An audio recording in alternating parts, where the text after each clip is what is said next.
Paz do Senhor Jesus, povo de Deus, louvado seja o nome do Senhor Jesus. Estamos aqui, aleluia, mais uma oportunidade, fazendo a leitura do dia 28. A gente deu uma atrasadinha, tá certo, queridos? Mas os vídeos já estão todos aí, aleluia, das leituras para você, aleluia, acompanhar, tá certo? E hoje, na leitura do dia 28, nós vamos estar lendo os livros, os capítulos, né, de 2 Crônicas 4, 5 e 6 e João, capítulo 10, do versículo 24 ao 42. Vamos iniciar a nossa leitura em nome de Jesus, lembrando que é a leitura do dia 28. Capítulo 4 do segundo livro das Crônicas. Os objetos do templo. Salomão mandou fazer um altar de bronze de 9 metros de comprimento por 9 de largura e 4,5 de altura. Também mandou fazer um tanque redondo de bronze com 2 metros e 25 de profundidade, 4 metros e meio de diâmetro e 3 metros e meio de circunferência, ao redor da borda de fora do tanque, que media 13 metros e meio. Havia 2 carreiras de figuras de touros de bronze, que tinha sido fundida, todas em uma só peça junto com o tanque. O tanque se apoiava sobre as costas de bronze do touro de bronze, que olhava para fora. 3 olhava para o norte e 3 para o leste, 3 para o sul e 3 para o leste. A grossura das paredes do tanque era de 4 dedos. A sua borda era como a borda de um copo, curvando-se para fora, completa com pétalas de um lírio.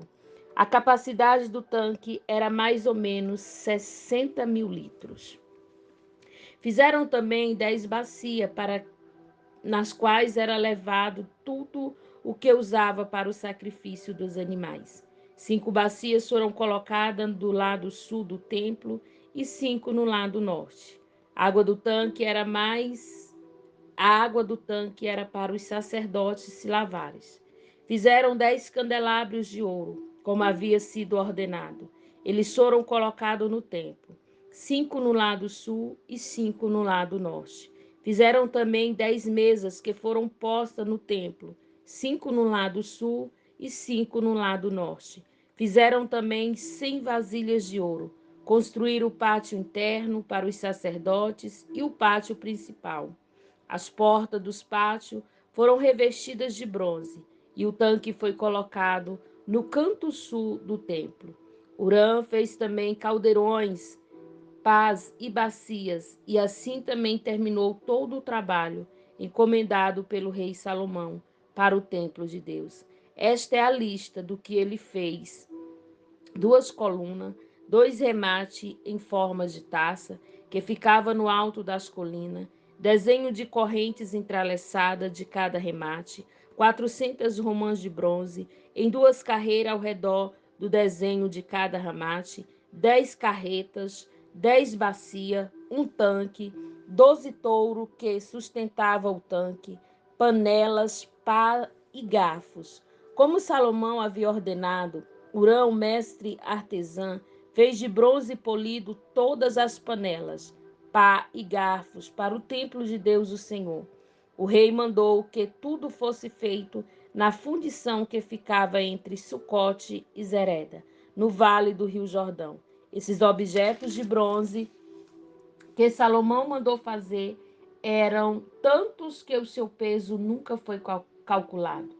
Salomão também mandou fazer para o templo os seguintes objetos de ouro: o altar, as mesas para os pães oferecidos a Deus, os candelabros, as lamparinas de ouro puro, que ficava acesa em frente ao lugar santíssimo, conforme havia sido ordenado, as flores e as lamparinas e as tenazes e as tesouras de cortar pavio de lamparina, as vasilhas, os pratos para o incenso e os braseiros. Todos esses objetos foram feitos de ouro puro. As portas da entrada para o lugar santo e as portas do lugar santíssimo também eram de ouro. Capítulo de número 5 do segundo livro das Crônicas. Quando o rei Salomão determinou todo o trabalho do templo, colocou na sala do tesouro do templo todas as coisas que Davi, seu pai, havia separado para Deus, o Senhor, isto é, a prata e o ouro e outros objetos. A arca da aliança é levada para o templo. Aí o rei Salomão mandou que os líderes de Israel, todos os chefes das tribos, sacerdotes de grupos de famílias de Israel, se reunissem em Jerusalém a fim de levar a arca da aliança do Senhor, de Sião, a cidade de Davi, para o templo. Todos os israelitas se reuniram no 7º mês, durante a festa das barracas. Quando todos os líderes chegaram, os levitas pegaram a arca da aliança e levaram para o templo. Os sacerdotes e os levitas levaram também a tenda da presença de Deus, como o seu equipamento para o templo.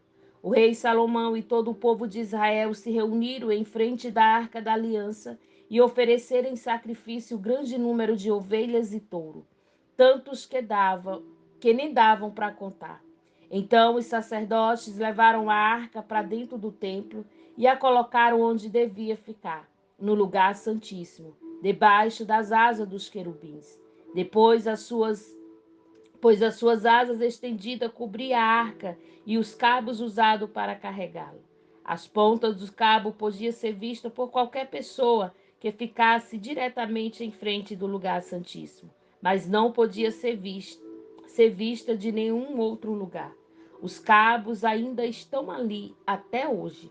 Dentro da arca estavam somente as 2 placas de pedra que Moisés havia colocado ali, quando no Monte Sinai o Senhor Deus havia feito uma aliança com os israelitas depois que eles saíram do Egito. Os sacerdotes se preparavam para sair do templo. Todos os que estavam ali haviam se purificado sem levar em conta o grupo que pertencia. E todos os levitas, que eram músicos, isto é, Asaf, Hermã, Jetum, e os membros dos seus grupos de família, estavam de pé no lado leste do altar, vestidos de roupas de linho e com pratos musicais, harpas e liras nas mãos. Junto com eles estavam 120 sacerdotes que sabiam tocar trombetas. Aí todos juntos começaram a tocar as trombetas e a cantar em voz alta para dar graças a Deus, o Senhor. E louvarem com acampamento de trombetas, pratos e outros instrumentos musicais. Eles louvavam a Deus e cantaram assim: Louve a Deus o Senhor, porque Ele é bom e porque o seu amor dura para sempre. Quando o sacerdote estava saindo, uma nuvem encheu o templo de Deus, o Senhor, com a glória do Senhor. Por isso eles não puderam voltar para dentro, a fim de realizar os seus atos de culto. Capítulo de número 6 do segundo livro das Crônicas. Salomão fala ao povo. Então Salomão orou assim: O Senhor, ó Senhor Deus, tu resolveste viver entre as nuvens escuras, mas agora eu construí para ti uma casa, um lugar onde viverás para sempre. Aí Salomão virou e olhou para o povo que estava todo de pé e pediu a bênção de Deus para todos. Depois disse: Bendito seja o Senhor, o Deus de Israel, pelo seu poder. Ele cumpriu a promessa que tinha feito a Davi, meu pai, quando lhe disse: Desde o dia em que tirei o meu povo do Egito, eu não escolhi nenhuma cidade. Aleluia, de todas as tribos de Israel, para ali construir um templo, a fim de ser adorado nele. Nem escolhi nenhum homem para governar o meu povo de Israel, mas agora escolhi Jerusalém como lugar onde serei adorado, e escolhi você, Davi, para governar o meu povo. Salomão continuou: Davi, o meu pai, tinha planos de construir um templo para a adoração do Senhor, o Deus de Israel. Mas o Senhor lhe disse: Você fez bem quando planejou construir um templo para mim, mas você não construirá. Será o seu filho que construirá o meu templo.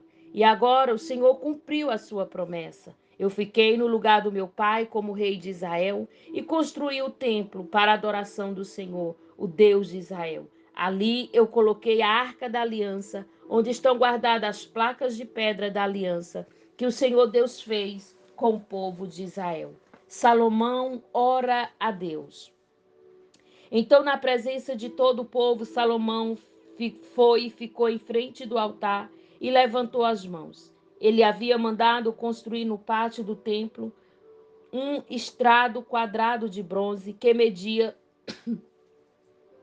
2,20 metros em cada lado e 1,30 metros de altura. Ele subiu no estrado da presença de todo o povo e se ajoelhou e levantou as mãos para o céu.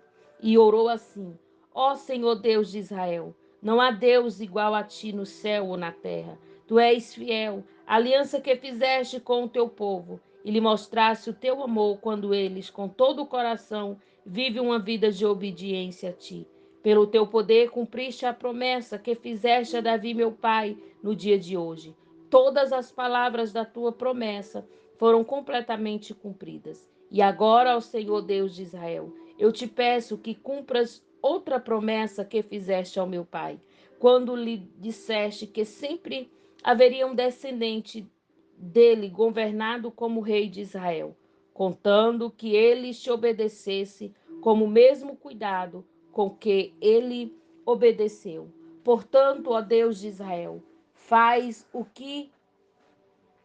com que se cumpra aquilo que prometeste ao teu servo Davi. Mas será que de fato, ó Deus, tu podes morar no meio de nós, criaturas humanas aqui na terra? Tu és tão grande que não cabe nem mesmo no céu. Como poderia esse templo que eu construí ser bastante grande para isso? Ó Senhor meu Deus, eu sou o teu servo, escuta a minha oração e atende os pedidos que eu faço. Olha de dia e de noite para esse templo, o lugar que escolheste para nele ser adorado. Ouve-me quando eu orar com o rosto virado para este lugar. Escuta as minhas orações e as orações do teu povo, aqueles que orarem com o rosto virado para cá. Sim, da tua casa no céu. Ouve-nos e perdoa-nos. Quando alguém for acusado de prejudicar outra pessoa e for trazido até o teu altar neste templo e jurar que é inocente. Ó Deus, ouve do céu e julga os teus servos. Castiga o culpado porque ele merece e declara que não tem culpa naquele que foi inocente, recompensando-o como ele merecer. Quando por ter pecado contra ti, o teu povo de Israel foi derrotado pelos inimigos, e quando eles se virar para ti, vier a este templo para te louvar e te pedir o teu perdão, escuta-o do céu, perdoa o pecado do teu povo e leva de volta para a terra que deste a eles e aos seus antepassados.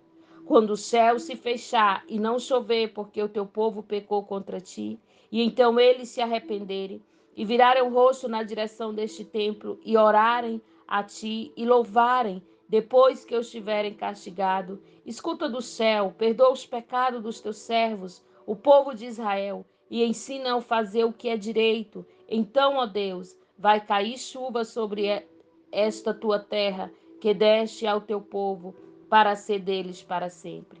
Quando nesta terra houver falta de alimento, ou houver pragas, ou as colheitas forem destruídas por ventos muito quentes, ou por bandos de gafanhotos, ou quando o teu povo for atacado pelos seus inimigos, ou quando houver peste ou doença entre o povo, escuta as orações. Se algum do teu povo de Israel, sentindo o peso da sua desgraça e do seu sofrimento, estender as mãos na direção deste templo e orar, escuta a sua oração. Ouve o teu povo do teu lar no céu e perdoa e o ajuda. Só tu conheces os pensamentos secretos do coração do homem.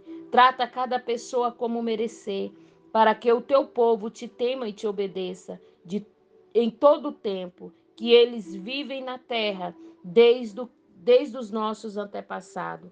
Quando o estrangeiro que vier numa terra bem longe daqui e ouvir falar da tua fama, das grandes coisas que tem feito, e vier te adorar com o rosto virado para este templo, ouve a sua oração lá do céu, onde vive e escuta e faz tudo o que ele te pedir. para que todos os povos da terra possam te conhecer e temer, como faz o teu povo de Israel. Então eles ficarão sabendo que este templo que eu construí é o lugar onde deve ser adorado.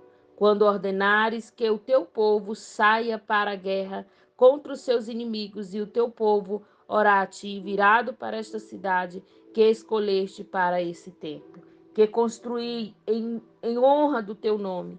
Escuta do céu as suas orações e os seus pedidos. Ouve e dás-lhe vitória.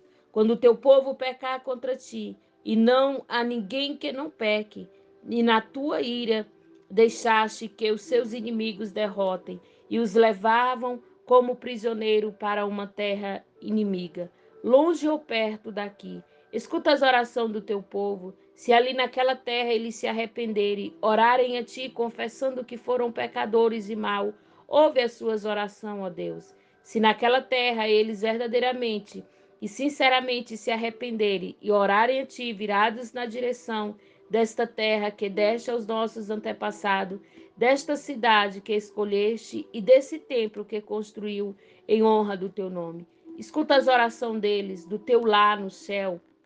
Ouve e dás a vitória, perdoa os pecados que o teu povo tem cometido contra ti. Agora, ó meu Deus, olha para nós com simpatia e ouve as orações que foram feitas neste lugar. Levanta-te, ó Senhor Deus, e vem para o teu lugar de descanso, junto com a arca da aliança que representa o teu poder. Que os teus sacerdotes façam sempre o que tu queres e que todo o povo fique alegre por causa da tua bondade. Ó Senhor Deus, não rejeite o rei que escolheste. Lembra do teu amor para com teu servo Davi. Essa foi a nossa leitura do dia 28 nos capítulos, aleluia, 4, 5 e 6 do segundo livro das Crônicas.